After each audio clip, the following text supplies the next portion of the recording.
Maria hadn't slept in days. Weeks, maybe. It felt like time had stopped ever since Tom, her husband, disappeared. The police had searched, asked questions, and left with no answers. Her house, once filled with laughter and life, had become a shell of itself. The walls seemed to close in around her, suffocating her with the weight of unanswered questions. She had gone through everything. His belongings. Their home.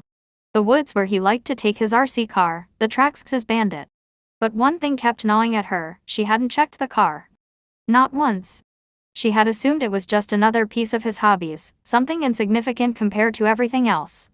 But now, it felt like the last piece of the puzzle. The room was dim, lit only by the pale light coming through the blinds. The Traxxas Bandit sat in the corner of the room, its tires coated in the dirt and grime of past adventures.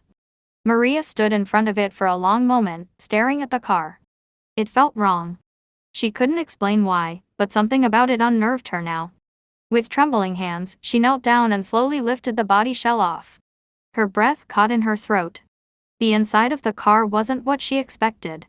It wasn't the usual array of wires, batteries, and electronics. No, inside, there was blood. Raw, shredded organs. A torn ribcage, intestines spilling out in a grotesque display. And beneath them, Tom's shirt. The one he had been wearing the day he disappeared. Maria stumbled back, her vision spinning as she tried to make sense of what she was seeing. Her heart raced in her chest. Her breath came in shallow, ragged gasps. This couldn't be real. She must have been dreaming. This was madness. But the blood, the shirt, everything in that car felt too real. Her mind raced as she fought to stay grounded, but it was like she could feel her reality slipping away, cracking at the edges. The room felt colder, darker. The air felt thick, like she was suffocating. The house around her grew eerily silent, every creak and groan amplified in her panic state. Her eyes darted around the room. Her mind screamed for an explanation, but there was nothing to grasp onto. Just the horrific image of the car, now covered in blood and twisted pieces of her husband. Suddenly, the car's wheels twitched, and its headlights flickered to life. The sound of the engine hummed softly in the background, but the car didn't move. It just sat there, as if waiting for something.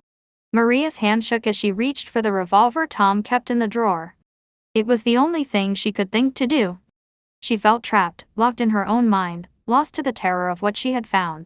She raised the gun to her head, tears streaming down her face. I can't take this. With a final, broken sob, she pulled the trigger. The police report.